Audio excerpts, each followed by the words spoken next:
என்னடா பண்ணி வச்சிருக்கீங்க? காமன்வெல்த், வேர்ல்டு சாம்பியன்ஷிப், ஏசியா சாம்பியன்ஷிப்னு இந்தியாவுக்காக மெடலை குமிச்சவங்க தான் வினேஷ் போகத். இந்திய மல்யுத்த கூட்டமைப்பினுடைய முன்னாள் தலைவரும் பிஜேபி எம்பியுமான பிரிஜ்பூஷன் சரண் சிங் மேல பாலியல் குற்றச்சாட்டை முன் வச்சு இந்திய மல்யுத்த வீராங்கனைகள்லாம் போராட்டம் நடத்துறாங்க.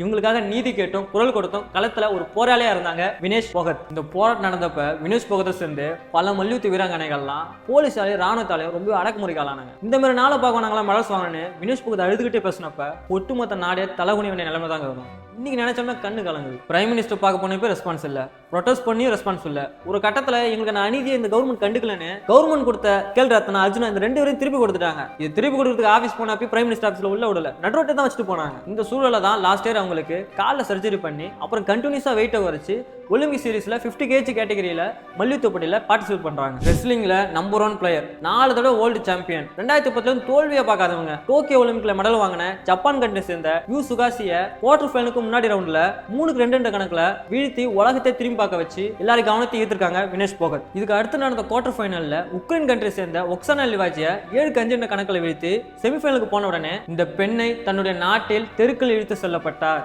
உலகத்தை வெல்ல போகும் இந்த பெண் தன்னுடைய நாட்டின் அமைப்பிடம் தோற்றார் அப்படின்னு ரொம்ப வேதனையோட சோசியல் மீடியால கமெண்ட் பண்ணிட்டு வந்தாங்க. இப்படியான சிச்சுவேஷன்ல தான் 50 kg கேட்டகரியில கியூபா வீராங்கனைய ஒரு பாயிண்ட் கூட எடுக்க விடாம 5-0 கணக்குல வின் பண்ணி ஒலிம்பிக் கேம்ல ஃபர்ஸ்ட் இந்தியன் ஃபைனலிஸ்ட் பிளேயர் என்ற பெருமையை சேர்த்தாங்க. ஆனா இந்த பெருமை ஒரு இரவு கூட நிலைக்கலங்க. ஃபைனலிஸ்ட் கேமுக்கான 50 kg கேட்டகரியில 100 கிராம் அதிகமா வெயிட் இருக்குன்னு சொல்லி வினோத் போகத்தை டிஸ்குவாலிஃபை பண்ணிருக்கு ஒலிம்பிக் கமிட்டி. இது ஒட்டுமொத்த இந்தியாவே அதிர்ச்சி ஆக்கி இருக்கு. அது மட்டும் இல்லாம வினோத் போகத்தை டிஸ்குவாலிஃபை பண்ணது பல சந்தேகத்தையும் கேள்வியும் எழுப்பியிருக்கு. ஏன்னா 49.9 கிலோ இருந்தவங்க ஒரே நைட்ல 52 கிலோ ஆனது எப்படி? அப்ப வெயிட் மிஷின்ல சதி செஞ்சுக்கிறாங்களா அப்படின்ற ஒரு சந்தேகத்தையும் கேள்வியும் மீண்டும் மீண்டும் எழுப்பிட்டே இருக்கு. இது ஒரு பக்கம் இருக்க, பிஜேபி எம்பி ஹேமா மாலின்றவங்க ஒரு பேட்டியில இது எல்லாருக்குமான பாடம், இனிமேல் வெயிட்டை கண்ட்ரோலா வச்சுக்கிறது எப்படின்றத கத்துக்குங்க அப்படின்னு நக்கலா சிரிச்சு பேசுற வீடியோ இன்னுமே வைரல் ஆயிட்டு இருக்கு. அமெரிக்க ரெஸ்லிங் வீரர் ஜார்டன் இவங்களுக்கு வெள்ளி பதக்கமாவது கொடுங்கன்னு எக்ஸ்தலத்துல பதிவிடுறார். ஆனா இந்திய கவர்மெண்ட் இதை பத்தி எதுவுமே பேசாம இருக்கு. ஆனா இந்த சூழ்நிலையில இனியும் போட்டிகளை விளையாட தனக்கு எந்த வலிமையும் இல்லைன்னு சொல்லி ஆதங்கத்தோட